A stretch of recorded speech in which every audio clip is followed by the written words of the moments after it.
Either Senator Amy thought na piluka yung buhok ko or she was insinuating na bakla ako. Kaya siya nagamo ng sabunutan. Hindi po piluka ang aking buhok. Idugtong ko na rin na walang peke sa mukha ko. Hindi rin pustiso ang ngipin ko. My teeth are all mine. Ulitin ko, walang peke sa anumang bahagi ng aking mukha. Pangalawa, lalong hindi ako bakla. At kung iniisip ni Senator Amy na bakla ako, wala siyang maaaring makita na macho dito sa mundo. Yan ang nga sinasabi ko kay Senator Amy eh. Magkaroon ka ng moral ascendancy bago ka mamuna.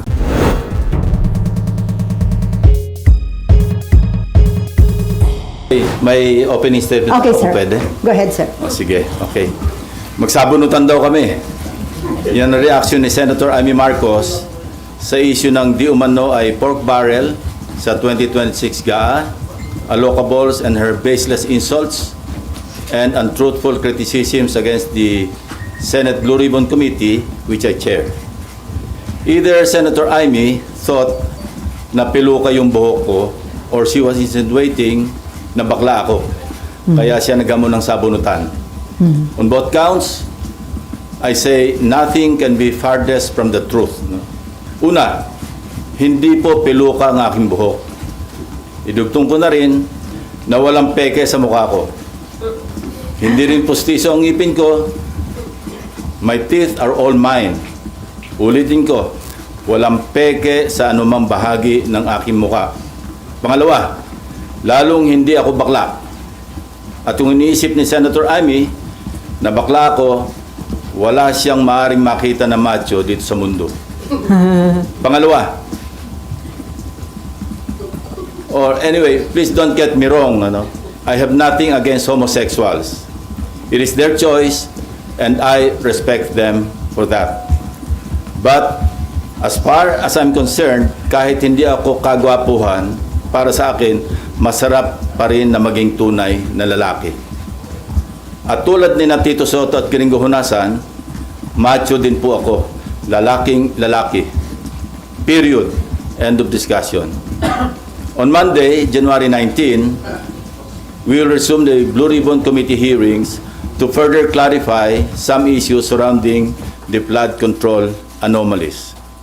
Hence, we'd like to know more about the so-called Cabral files. Not necessarily from Congressman Leandro Leviste, although he is most welcome to attend and participate in the hearing. In fact, we're also sending an invitation to the Speaker of the House of Representatives. But we prefer to get it from the original and official source itself, the DPWH, Department of Public Works and Highways. In this regard, we are issuing a subpoena duces tecum to Secretary Vince Dizon with the end in view of consolidating all the files, including but not limited to what the late Undersecretary Cabral left before she died, and which are confirmed to be in the possession of the department and which the Blue Ribbon Committee needs to further enhance our inquiry and investigation. Nag-usap na kami ni Secretary Vince tungkol dito last Monday at kung ano-ano mga files at dokumento ang kailangan namin. In relation to this, I received reliable information that former DPWH Secretary Manuel Bonoan deliberately submitted to Malacanang incorrect grid coordinates of thousands of flood control projects all over the country which form part of the Sumbong sa Pangulo website. This resulted in grossly inaccurate data involving some 421 ghost projects on previously inspected flood control projects earlier reported to the public by the said department, and which they are now trying to rectify by comparing the records in their multi-year planning and scheduling, or MIPS, MYPS, Project and Contract Management Application, or PCMA, and other related documents that remain intact and in the possession of the department.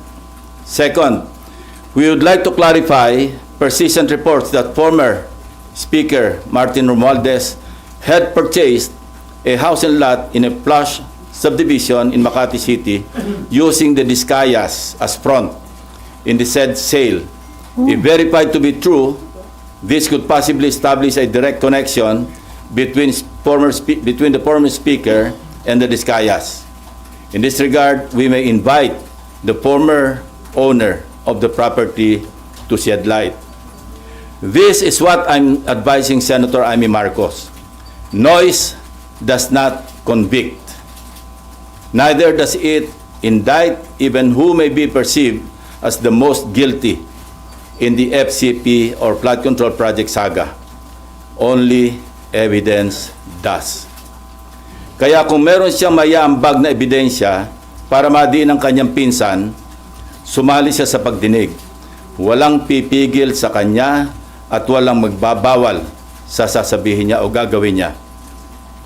We would also seek further clarification from the so-called BGC boys and what prompted reports that they have recanted or planning to recant their testimonies before the committee or any other investigating body. I also intend to clarify with former Yusek Bernardo the circumstances behind a failed attempt by former Chief PNP and now MMDA General Manager Nicolas Torre to take him under the custody of the latter and find out for what purpose. We will also issue subpoena to personalities who snubbed our invitations during the last hearing under pain of contempt and arrest by the Senate Sergeant at Arms. With all that said, I'm ready to answer your questions. Sir, balikan ko lang yung kay Senator Amy Marcos. How do you find yung ganong klase ho ng statement or reaction sa inyo naging pahayag bilang isang lawmaker? Well, nakakagulo, no? Hindi nakakatulong. Kasi unang-una, wala talagang pagpipigil o pagbabawal na ginagawa. Particularly ang chairman o sinong miyembro ng komite na nag-aatin ng hearing. Sino kami para magbawal sa kasamahan namin? No? So talagang masyadong insulto sa integridad ng Senate Blue Ribbon Committee. Sa amin lahat, for that matter. Even to herself, kasi member siya ng Blue Ribbon eh. Hindi nga siya nag-a-attend, so paano niya masasabi na pinagbabawalan siya o sila? So, anong intention niya? Sirain yung credibility ng investigation ng Senate Blue Ribbon Committee? Hindi ko alam, kasi even earlier, di ba marami siyang sinasabi sa inyo na may babaliktad. Hindi ko alam kung bakit ginugulo niya. No? I think you better ask herself or her, no, regarding that issue. Pero napakababang level po ba yung mga statement o yung mga term na ginamit niya bilang sagot ho sa inyo?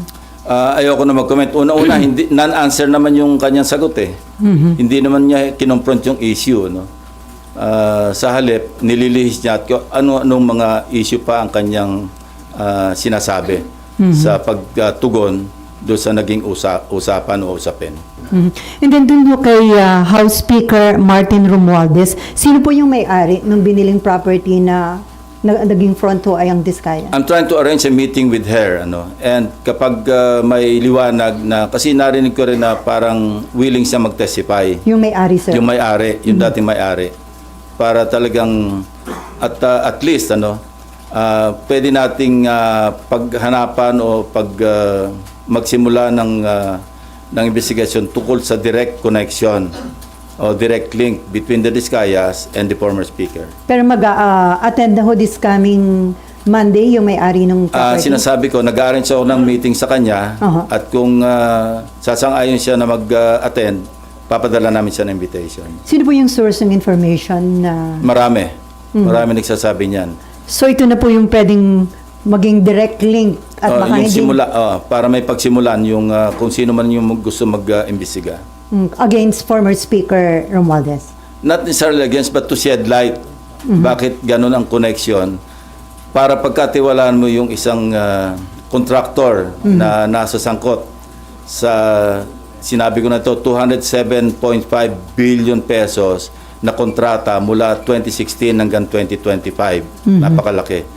So Sir, kung mayroong connection, dapat na maliwanagan natin kung bakit ganong kalakas ang tiwala para ipagkatiwala mo yung pagbili ng isang house and lot sa isang subdivision, sikat na subdivision sa Makati City.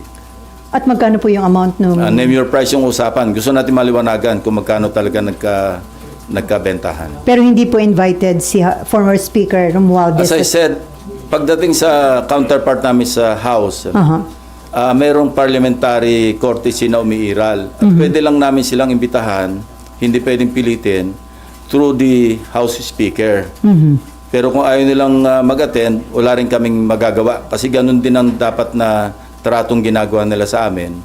Dahil nga sa umiiral na interparliamentary courtesy between the two houses. Before Marlon, sir, according to DILG Secretary John Vic Rimulya, parang iniutos na ni PBBM na madali na yung pag-uwi kay former Congressman Saldico. Kinukonsider na nila ang hingin ng tulong ng Interpol at ng United Nations. Sa tingin nyo, di ba ninyo pa sinasabi na pwede yun sa United Nations? So, too late ba itong action na ito? Hindi naman. Nothing is too late. Kasi ngayon pala naman magsisimula yung trial sa Sandigan Bayan at sa mga korte. Mayroon ng warrant of arrest na na-issue laban sa kanya dahil wala tayong extradition treaty na umiiral between Portugal or some other countries na pwedeng naandun si Saldico.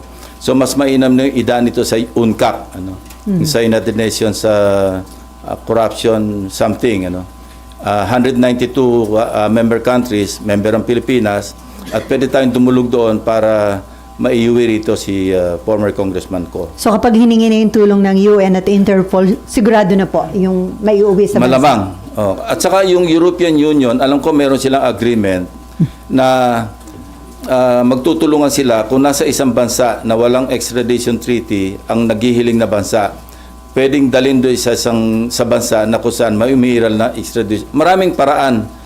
Interpol, dahil kung nasa red notice list, pwedeng dumulog din doon para kung maaresto, maipadala rito. Not necessarily through extradition.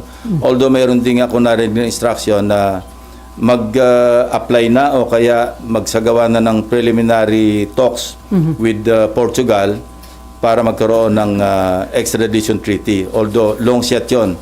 Kasi aside from the executive department initiative, dadaan pa yan sa ratification sa Senado. So, ang easiest way, sir, hingin ng tulong ng UN at saka ng Interpol? We can do it simultaneously actually. Kung ano yung mauna at yung mas mainam, mas effective, edi yun na yung pairalin. Okay, before Marlon, ihabol ko lang. According to the lawyer of Alcantara, he is not recanting his prior statement.